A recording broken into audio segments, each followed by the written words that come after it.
Okay.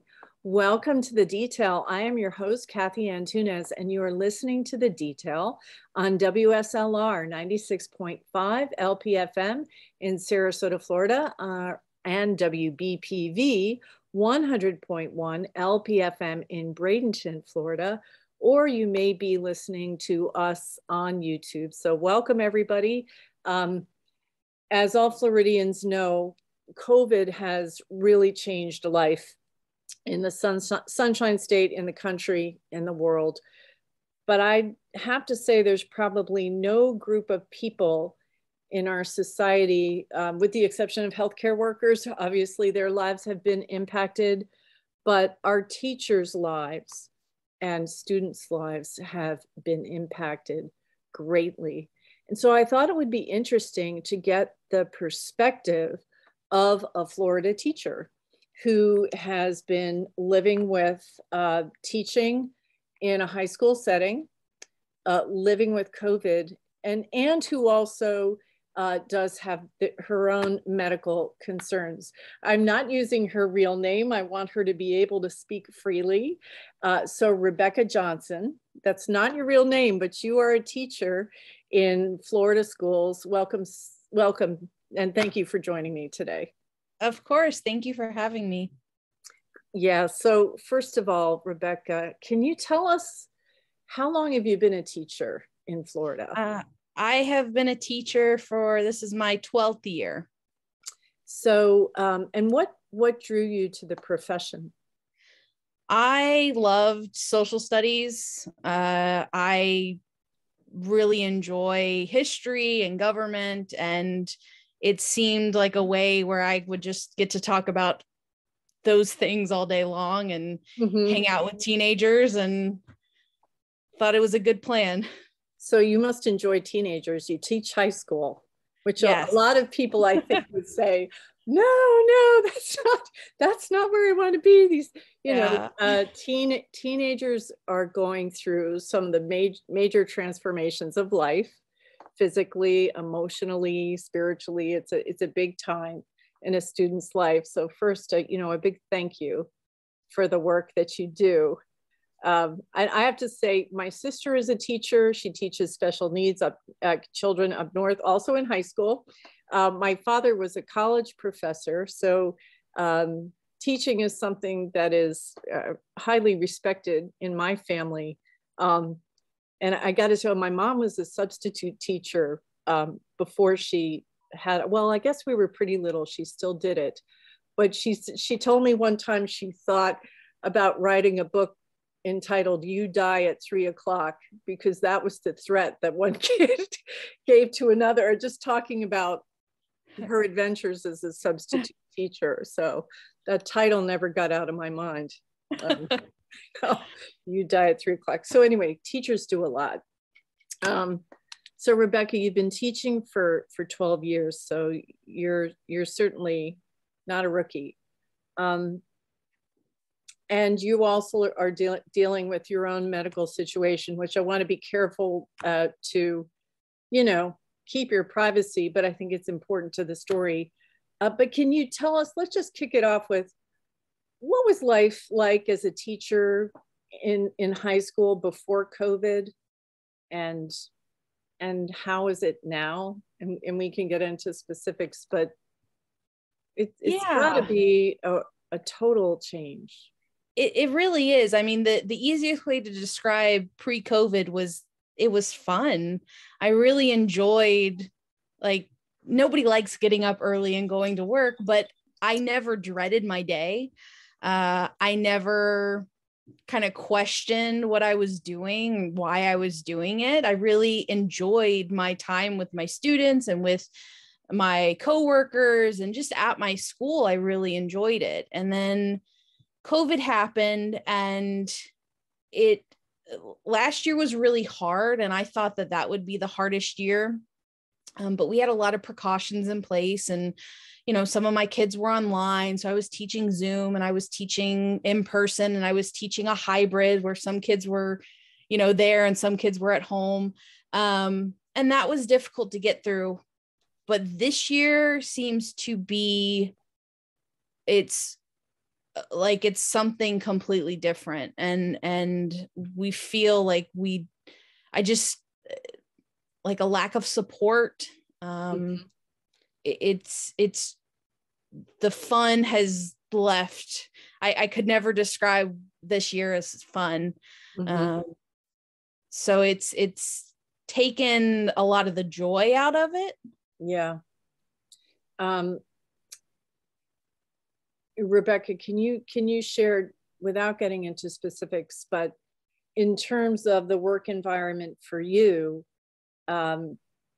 you have an autoimmune condition, right? Yes. So actually feeling as if other people are doing, taking reasonable precautions to protect your health, I would think that that is important to you.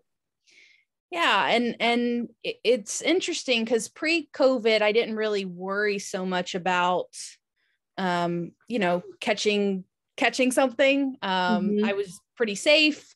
And then it's working with people that know that I'm immune compromised, and even asking them to take some basic precautions and them not doing it. And it's really made me look differently at my coworkers, which is a hard thing to do when I've worked with these people for over a decade, some of them, and I feel completely different towards them now because I feel like my life to them has no value. And that's a really weird sensation to have with people that you see every day. I mean, I don't expect people to drop everything they're doing and change just their basic every day. But, if we're in a room together, just wearing a mask to keep me from potentially getting ill, I can't control what they do. And so I think that's been really hard, is coming to terms with my relationships with my coworkers have completely changed as well. I mean, interacting with students is different too. This is kind of not on the same subject, but how I interact with students is different. I don't get as close to my students anymore, like physically as close to my students anymore. I don't do the same sort of around the room activities that I used to do. And it's all to try to keep myself safe. But they're kids, and it's different when it's adults who are just choosing not to listen to science and choosing to, make it an unsafe environment for me. That's hard. Yeah. So, with regard, because we're basically, when you're talking about the school setting, and school is, when it comes to infection and transmission of a virus or bacterial infection, part of my professional background has to do with promoting antibiotics.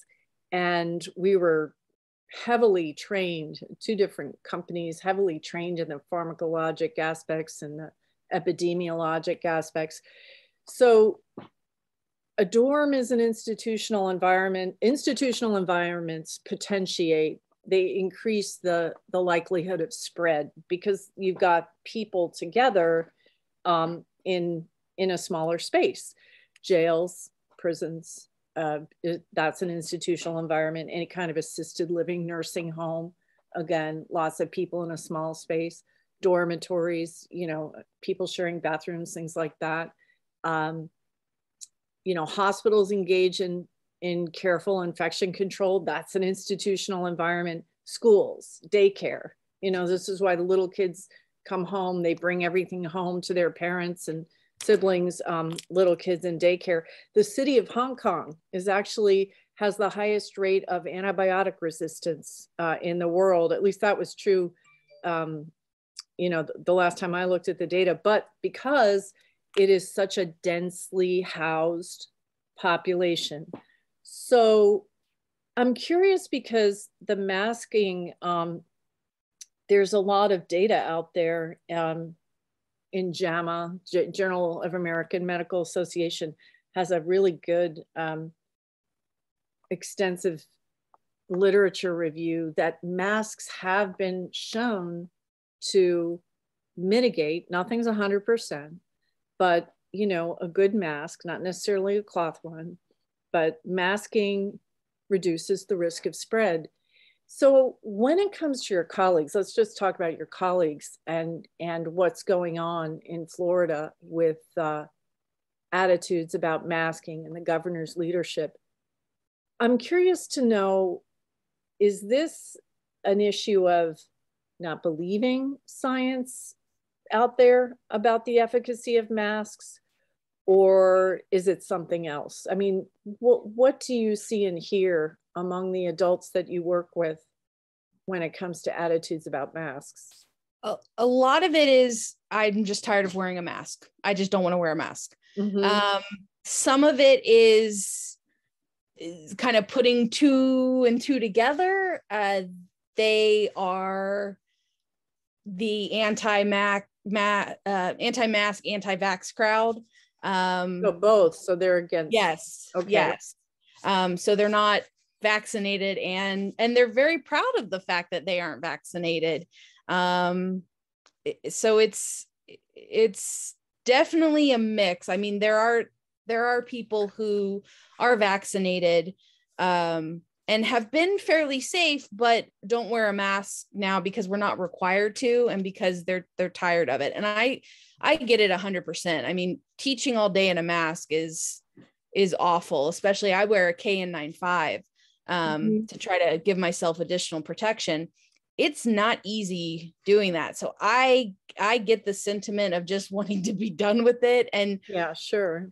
Pre-Delta, I was like, before the school year started, I was like, I'm not wearing a mask. I don't need to. Things are fine, because things had gone down. And then right as school started, we had the Delta hit. And it was like, oh my gosh, we're never going to get out of this. And then Omicron. And it's just, you know, everybody has their own reason for why they don't want to wear a mask, but it seems to be either they're part of that crowd, or they are just, I'm tired of it. I'm tired of wearing a mask. There's a lot of fed upness in the teaching profession right now. Yeah. And I think it's just I'm exhausted. And that's one thing that I can control about this situation. Yeah. And those are not the people that would do it to say screw you to your colleague. So I kind of understand that sentiment. But it's the anti-mask, anti-vax group that they just, they're very, but they don't really, they okay. So you attribute it a lot to fatigue. And I get that. You know, there are environments that are lower risk, you know, not necessarily. School is a higher risk environment.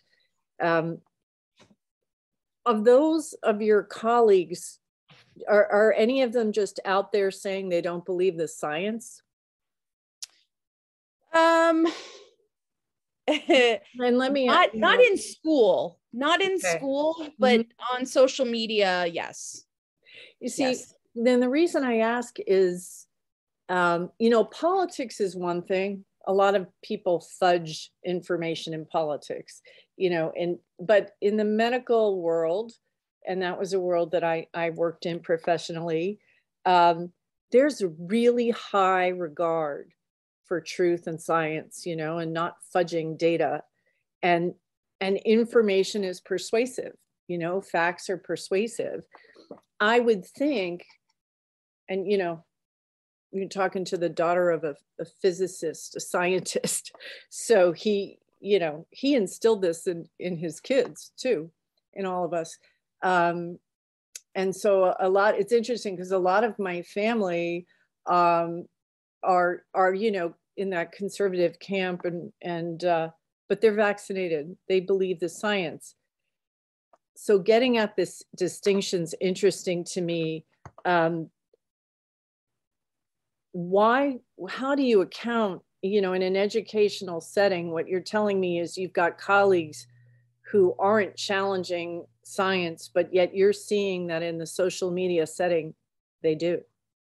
Yeah. I mean, we have science teachers who are like very open about their non-vaccination status, which is very weird to me. That, biology and chemistry and those things that you teach are science. And so I always struggle with that. But let me ask you this, because if you're not vaccinated, let's say, okay, you've got this anti-vaccine idea.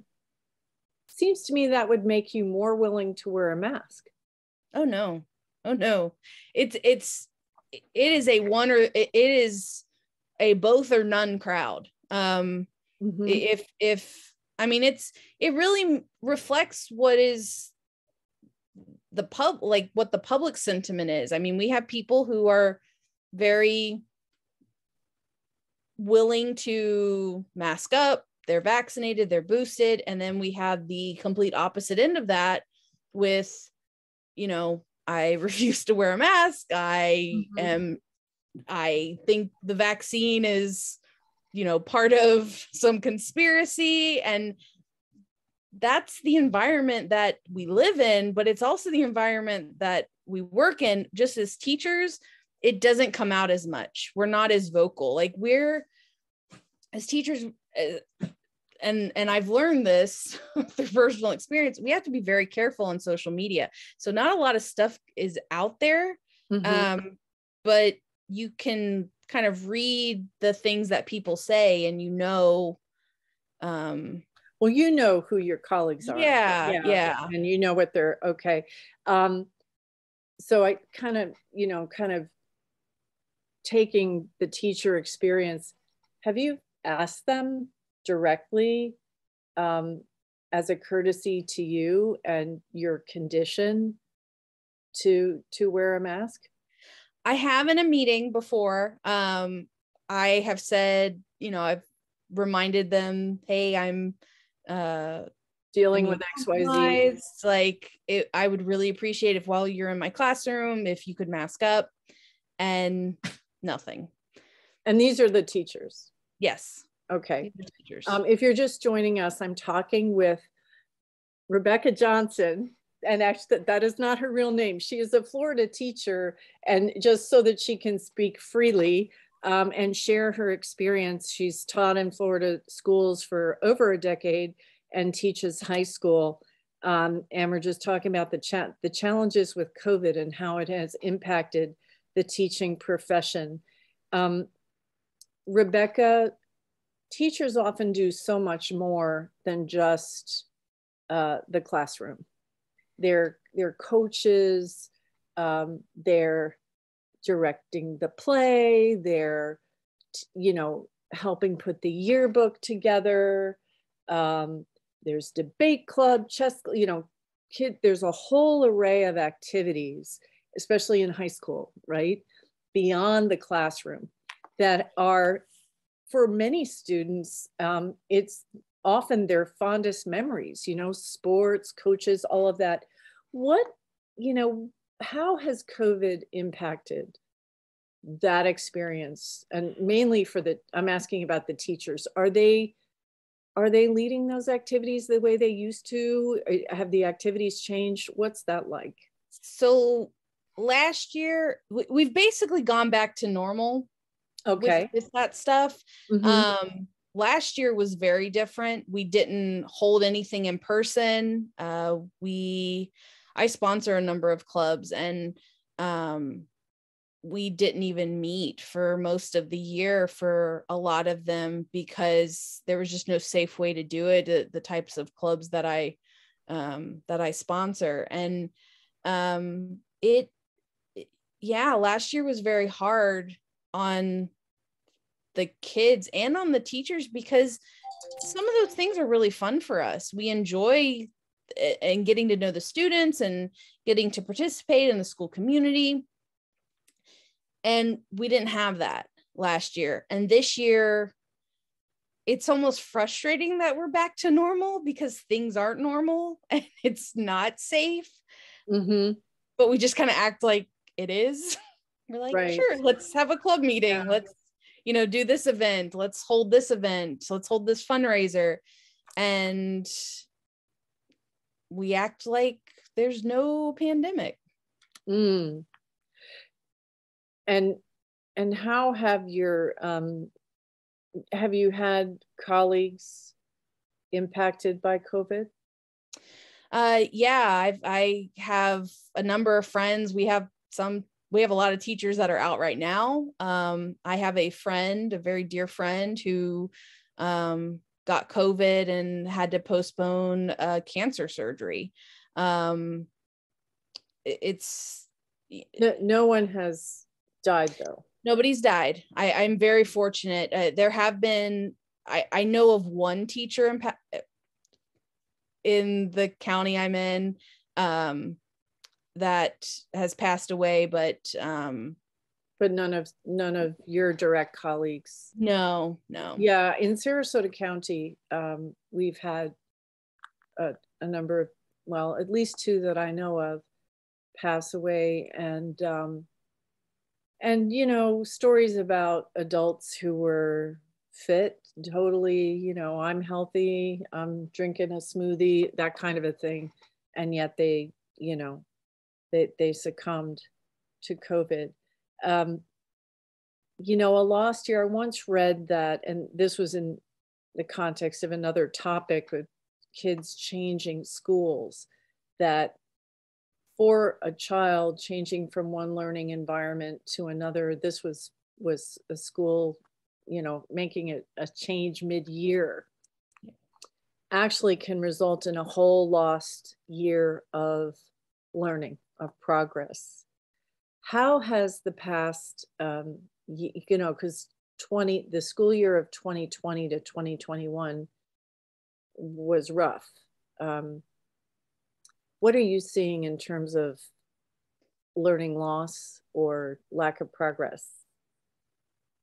It's less the content and the skills loss, and it's really very social. Their social skills they lack maturity. I mean, I teach seniors, and so their last normal year was their freshman year. And that's a very immature year for a lot of kids. They're basically big middle schoolers trying to figure everything out. And they haven't had the social interaction with their peers, with adults, to really confront things. Because that would mean like the spring of their sophomore year was when COVID really hit. Yep. And then their junior year was the 2020, 2021, where that was a really horrible, often remote learning and lots of disruption. So yeah, their high school experience, and now we've got Omicron and Delta, so they've only known one semester of normalcy in high school. The current senior class. Yeah. And so that's, I hear a lot about like, oh, the learning gains and academic progress. And there was a principal that was talking on one of the night shows on a cable news network. I can't even remember what channel, but he mentioned how that stuff can catch up. We can teach content. We can teach math, we can teach the content, but the social aspect of it, we can't get that back in a real meaningful way. Like, these kids are behind socially. They're really immature. They have a very stunted social growth. When we talk about social emotional learning and how these kids are doing, that is, to me, that is the most significant issue. And it causes problems when they're interacting with adults and when they're interacting with their peers. It makes it really, really difficult to get through a day. Because Are you able to give an example? I don't want you to, It's a lot of just not understanding what is acceptable. I mean, I have kids that'll just get up and like decide they want to go to the bathroom and there's no asking. I have kids who will, in the middle of a lesson, we're doing like, maybe it's group work, or maybe I am in the front of the class getting them started, and they'll just start talking across the classroom. I'm like, guys, what are we doing? Yeah. And it takes them a second to understand, oh, that's not okay. Mm-hmm. And I'm lucky that I do teach seniors and that they do kind of come with a bit of a filter. Yeah. But I couldn't imagine teachers doing middle school or elementary school right now, because that is a huge period of growth for their social, like what they're learning socially and how they're interacting with their peers, with the school community, with their parents, with their teachers. Right. And I really worry that this is something that is going to be around for a very long time, because these kids aren't able to catch up on that aspect of things. Not the learning aspect, because I can get kids caught up on what are the branches of government, and this is how, I can get kids caught up on that. I can't catch them up on how to interact with their peers or how to interact with adults. Yeah. And it's a tougher, and yet it is, it in the school setting. I mean, I imagine your colleagues are recognizing these deficits. Are you seeing any sort of, effort to address, like on a larger scale, just, by the state, or any kind of guidance that you're getting, or are you just, do you feel like you're just kind of out there making it up as you go along, that there's not really, is that fair? Yeah, there was no, I mean, there's no training that will ever make this doable. I mean, and from the state perspective, I mean, last year, this year, the state decided they were going to add the FCLE, which is the Florida Civics Literacy Exam, like add another test for these kids to take in the middle of a pandemic. And it's like, what are we doing? It just, not necessarily the best timing. It doesn't, there's no logical basis for some of the things that the state is doing.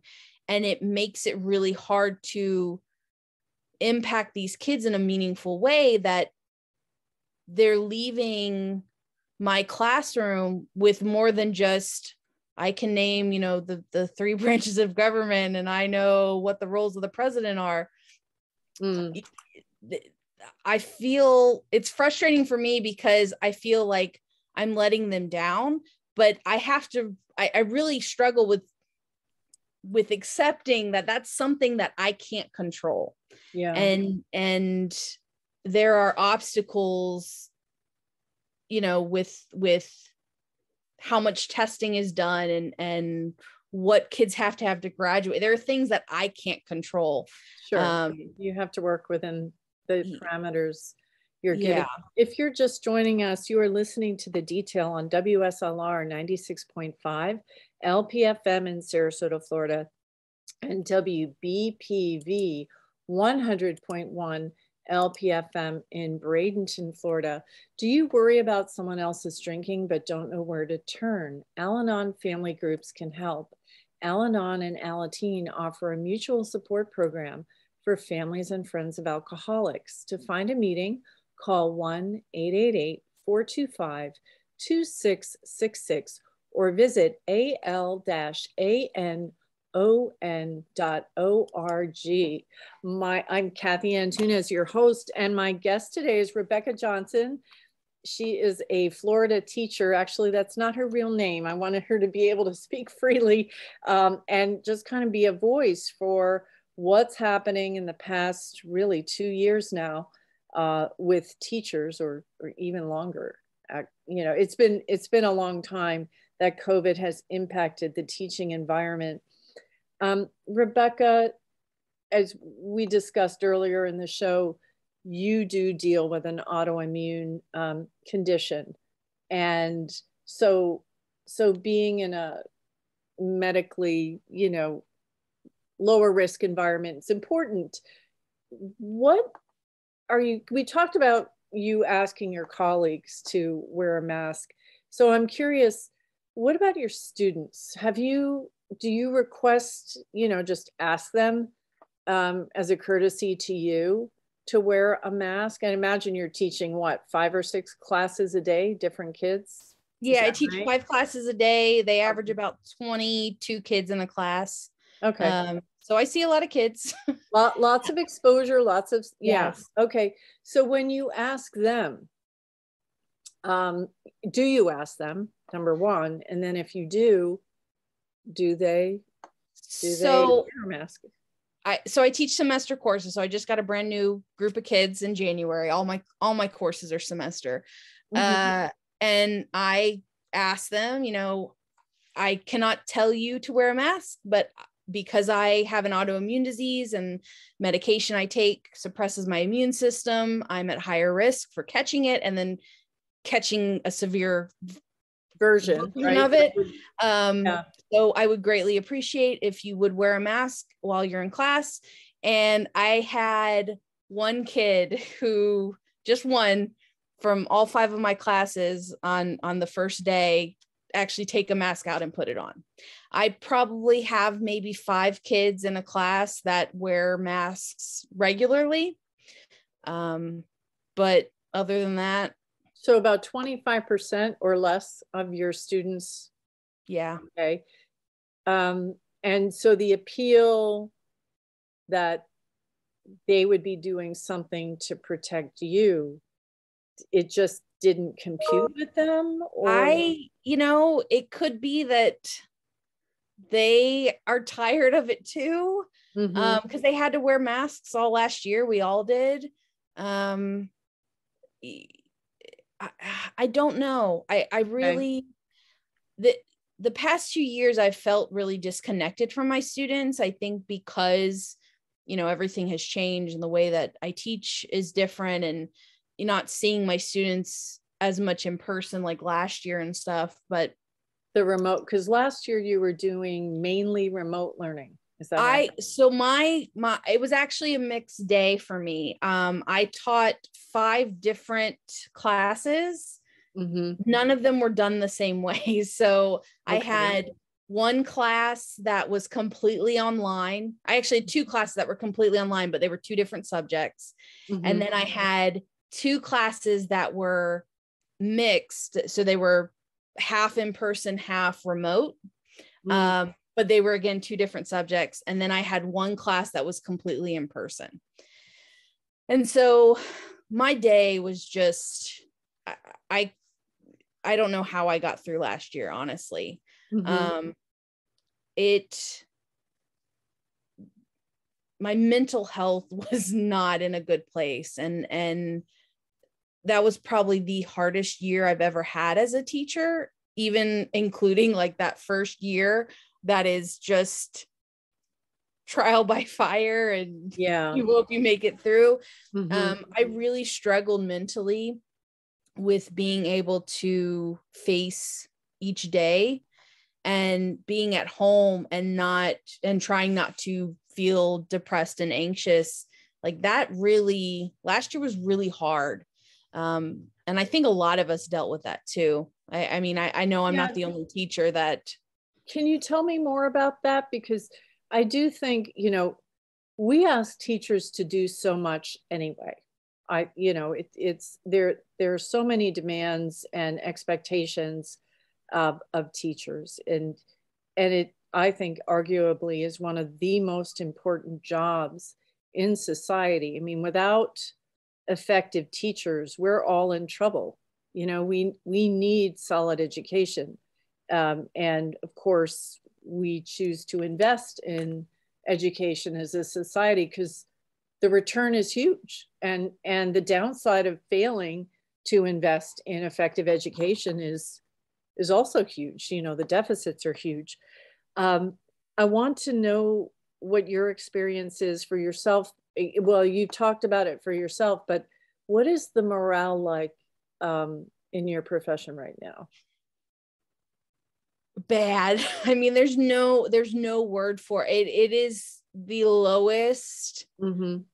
I mean, when we all talk in the morning and in passing period, it is just one, I hate to say complaint, but that's what they are. It's like, I hate it here. I don't want to be here. Is the day over? Oh my gosh, I don't want to do this. That's what it is. And it's kind of on a repeat, but Mm-hmm. And is that because, would you attribute that to, it's worse with COVID, I'm assuming? Oh yeah. Okay. Yeah. So pre-COVID, we'd have days where we're like, oh my gosh, is this day ever going to end?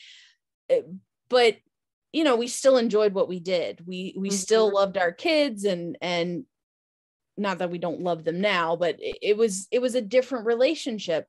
Yeah. And now we feel like we're getting thrown all this self-care, take care of yourself. And that's easy to say, right? Right. And then we're getting emails on the weekends to remind us to do something. And it's like, what is happening? We're bitter, I think is a good word for it. Mm-hmm. We really feel taken advantage of. Especially like when the pandemic started and everybody was praising teachers, it was like, yes, awesome. Like, you recognize this hard work. Mm-hmm. And then the second we went back and we're like, we want masks. We want to delay. We need to go remote at least for a couple weeks because we have, a surge. And then you're talking about the Delta surge this year. No, I'm actually talking about like the first year, back in like the first full year back in 2020, 2021. Yeah. Like when our numbers were going up and like at the very beginning of the school year, because Florida had kind of come away fairly unscathed for the first part of it. Yeah. And then it was like that summer and going into that August, it was the fall of 2021. Yes. So is the fall of 2020. I'm sorry, fall of 2020. So is there, again, getting back to, and you teach social studies, you teach history. I was that was my field of study as an undergraduate. It seems as if what you're saying, is it fair to say just the response, it's one thing, it's like, oh, healthcare, I had a nurse on the show and she was saying, look, it's great that you want to say, oh, healthcare heroes and all that. But when I'm passing a house and I've worked a shift on Thanksgiving, and this was before there were vaccines, and I'm seeing that there's huge gatherings happening, I know what's going to come into my ICU and my ER and my COVID floor. I'm angry. Like, why? That disconnect is difficult for people who are really working in environments where the virus can spread a lot more easily, or they're taking care of people. Yeah, like it's very hard to hear, like, oh, there's a teacher shortage and we don't have, enough bodies for classrooms. And meanwhile, there's nothing in place to help protect us. To my knowledge, they haven't done updated the filters, the air filters. And there's federal money for this. Yeah, there was money put aside for this. Yeah. Are you seeing people leave the profession? Yes. This year, I know of personally four teachers that have gone to different jobs. One of those four went to virtual, but yeah. But they want out of the classroom, is what you're saying. Yeah. So getting back to this, you teach history, social studies, you teach government. Yes. What is your feeling and the feeling of your colleagues? And I know there's going to be a spectrum of ideas, but regarding the governor and how he's managed COVID in schools. Tell me how it's been for you as a teacher, but also what you've seen among your colleagues. It's hard because, I've always kind of taken this position of, look at the office. Sorry. You've got a fur baby there. Yes, my fur baby. Sorry. There was a loud noise outside, and so it's been hard because I want to support the office of the governor, the office of the president. But when you feel like they're just attacking and there's nothing constructive that has come out of the governor's office to say, like, this is what we can do to help mitigate this surge. This is how we can best protect our teachers and our healthcare workers. Last summer he was like, here, have $1,000. Thanks for sticking around. So you got $1,000 bonus. Yeah. Yeah. Signed by Governor DeSantis. And it was, and I get the campaign aspect of it, of, trying to, I hate to say buy votes, but that's kind of what it ends up being. I get that aspect of it, but at the same time, we're in a pandemic. There needs to be more than just do for yourself and let everybody have their own personal freedoms. Your freedom could potentially make me sick. And I feel like the current political climate has really desensitized everyone to compassion and caring about your community. I think that is probably the hardest thing is, Florida is a community. Sure. And we don't have somebody that's saying, hey, we got to look out for each other. And you don't hear the phrase, we're all in this together anymore. No. Yeah. No, and unfortunately we are. And that's, especially I'm in a classroom and I talk to my kids all the time about, this is our classroom family. This is our classroom community. I have 5 different classroom communities. What happens within that bubble, it can affect other things as well. And so we have such a negative stance on protecting our teachers and standing up for our teachers and recognizing that teachers are really struggling right now. Well, with COVID, the more vulnerable population in the classroom, unless the child has a serious illness, is the teacher, right? Yeah. Just because of age and the potential for comorbid conditions is much higher in a teacher than it would be, a young person or a young child.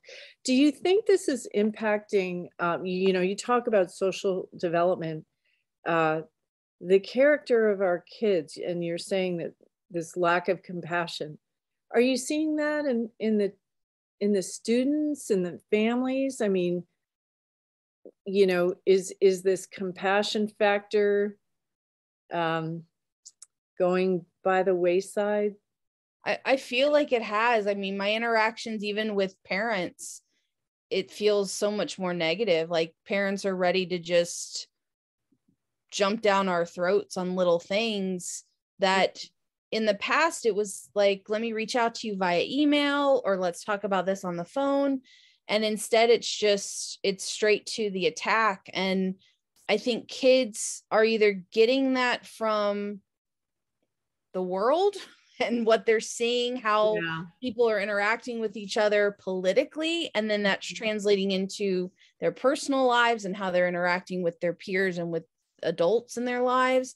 But some of it comes from their family too. And it's hard because I teach an age where some of them are technically adults and some of them are almost there. And so I struggle with how I perceive my students from a perspective of, you guys are adults slash almost adults. And the way that you are interacting with each other and with other adults is not conducive to a free and fair society, or anything built on compassion and understanding. And you know, I had somebody tell me one time, who was a teacher,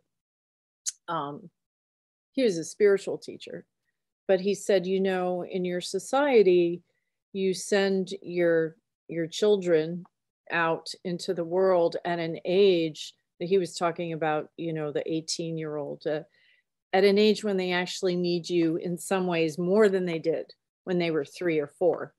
You know, that role model of adult competence and character and is so critical.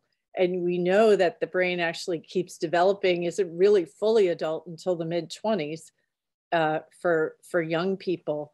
So, you know, it remains to be seen that there's going to be repercussions about how we're handling this for a long time. Rebecca, if you could talk to the governor and make recommendations about what you'd like to see change, what would you say? that's a hard one, because you know what, I have another question, so think about that one in the back of your mind.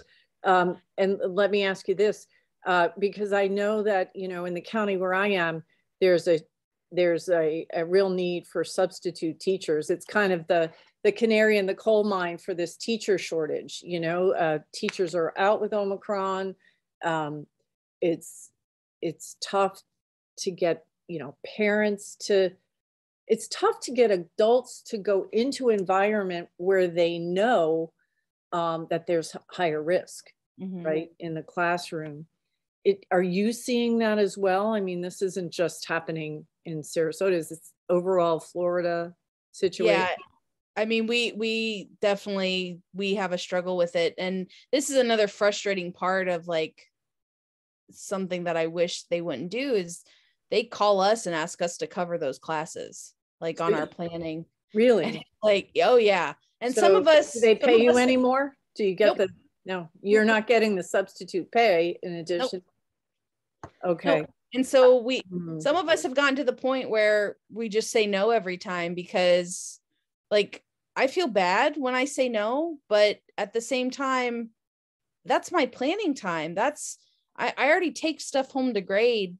Yeah. All the time. You're already doing a full-time job. Yeah. Right? And then, and we really wish, you know, if you've got these shortages, we really wish that district people would come out and fill these positions. We should not, the teachers should not be the ones making up the difference. And that's what happens. And unfortunately, you've got a lot of teachers, especially new ones, that are wanting to be people pleasers and wanting to make sure they're not rocking the boat in any way. And it's hard to say no.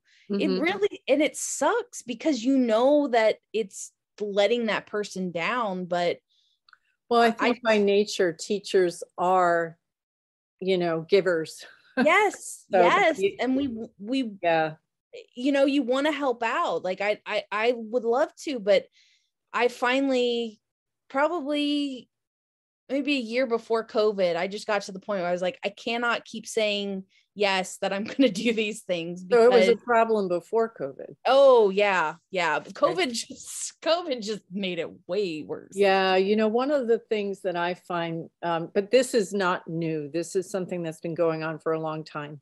And, you know, obviously there's always challenges, you know, that need to be addressed, but the disrespect that is often out there, you know, particularly in the political world toward teachers, that a very ugly phrase, you know, those who can do and those who can't teach, I think is really horrible. I mean, how can, how can we be denigrating a profession that so much of the success of our society rides on the effective, effective and caring teachers.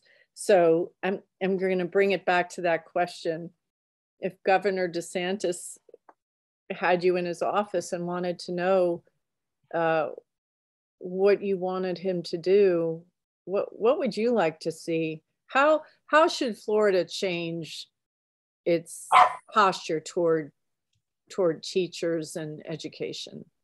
Just from an education aspect, like, please stop with all the testing, please. And like, our kids need a break right now. Like, they need a serious brain break. I have a friend, I'm sorry. That's okay. I have a friend who she teaches English, and the English curriculum is now the Cambridge program. And the amount of grading that she's having to do because of the way that the state testing works and the national testing works, she has no time. She has no time. And there needs to be better flexibility for the school districts, as local entities, which is supposedly, let local run local. Yeah, we're supposed to value home rule, right? Yeah. Stop tying the hands of school district officials and let them do what's best for their schools and keeping their teachers and their students safe. And the mandates and the no mask mandate laws and everything else is just detrimental, and it's causing anxiety, it's causing illness. It doesn't need to be there. I could talk to him about voting stuff too, but we'll stick to education. One thing at a time. Yes. One thing at a time. And what would you like to share with parents? And obviously parents are going through so much as well, yes. with the disruption of their kids' lives. I'm a parent. I get it. I have a teenager. It's hard. And I see it from both ends. And I wish that parents would know we are trying to be so compassionate with students, but at the same time still teaching them life skills of due dates and deadlines and turning in quality work. And a lot of times that gets thrown back at us as, well, you're not being understanding, or I know parents are frustrated with how everything has happened, but remembering that it's not the teachers that instituted any of those policies is really important. And, I see it from my daughter's perspective, and, knowing her teachers and everything. And it's hard. And the kids are having a really hard time. Is she a senior? What year is she? She's a junior. So her whole high school experience. Her whole high school career has been hot garbage. She's had a really rough time, and luckily she's a very smart girl. She does extremely well in school. I mean, I could not ask for a better academic student than her, but mentally she's really struggled. She's gotten depressed, she's gotten anxious, and a lot of her friend group is in the same boat. And so I want parents to understand, we know that your kids are struggling. We know that you as parents are struggling. We are struggling too.